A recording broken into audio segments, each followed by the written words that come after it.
Why is it your avoidant partner always pulls away every time things seem to be going really good? Look, I get it. Especially for anxiously attached partners, this can be really, really difficult because you guys really, really crave emotional intimacy in relationships.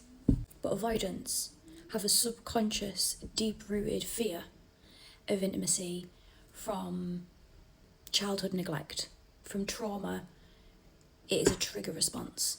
So, some avoidants were abused in other ways, but some of them were just repeatedly invalidated every time they shown any negative emotion, basically. So picture, a little toddler, and he's crying himself to sleep in his cot, and his parents are ignoring them bids for connection and for soothing, and he has to basically cry himself to sleep.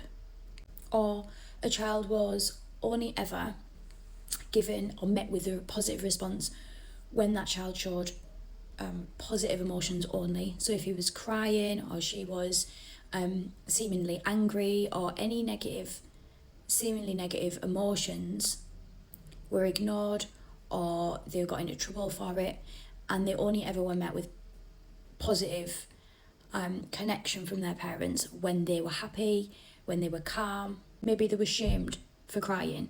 So we come from a generation of parents that would tell, especially little boys don't cry, suck it up, and this messes with the developing brain of a child because their brain is telling them one thing: they're in pain, they are sad, and their caregivers, who their instinct is to believe and look up to, is telling them something else. So instead, they don't think that the parent is wrong, they internalize it as there's something wrong with me, I shouldn't be feeling these negative emotions. So now, as an adult, any other emotion other than happiness, calmness, feels unsafe to their nervous system.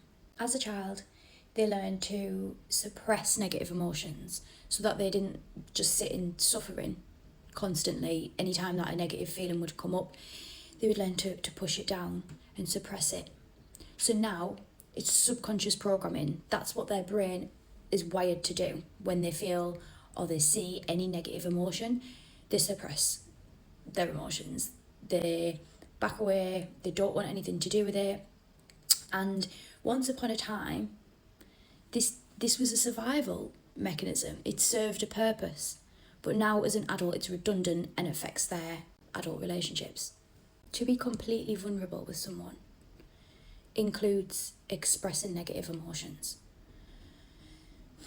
So in adult relationships, especially when you've got quite a good connection, or you've formed an attachment with this individual, and you have shown them intimacy, they have a fear of intimacy. So they're more likely to push you away and create space because that feels safe to them. That's what they're used to.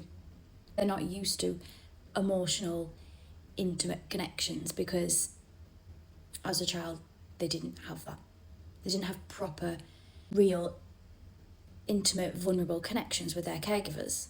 And it's not to say that their caregivers were evil or doing this on purpose, but it could just be how they've been taught to parent.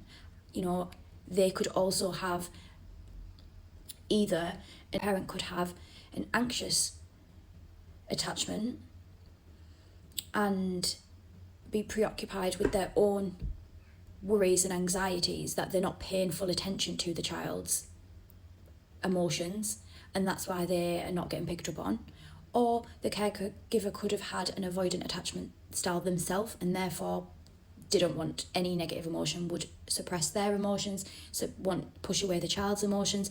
Insecure attachment can be generational. Now, obviously, in romantic relationships, that's where a lot of emotional intimacy is going to grow, naturally develop, or should do in a secure relationship.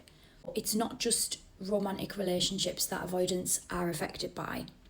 Their attachment style can affect their romantic relationships, but it can also affect their friendships, and it can also affect their work relationships too. So please don't take it personal. It's something that they're dealing with. Something was inside of them. It's a trigger response. Them behaviours Pushing away and shutting down is a trigger response. It's not them trying to manipulate you. They're not meaning to gaslight you. They're not meaning to do any of these toxic behaviours. That's not to say that they aren't toxic and that people shouldn't be held accountable, but it's just to try and raise awareness, to offer avoidant individuals some compassion, and also so that anxious individuals don't take it so personally, because it isn't about you. Learning about your individual triggers and working towards a secure attachment is the first step towards recognising your triggers and deciding that you want to show up differently in the relationship. And you start implementing these different behaviours to what your nervous system is telling you to do. This is how you rewire your brain towards a secure attachment style. Hope you enjoyed this. Check out my channel for more videos on attachment theory.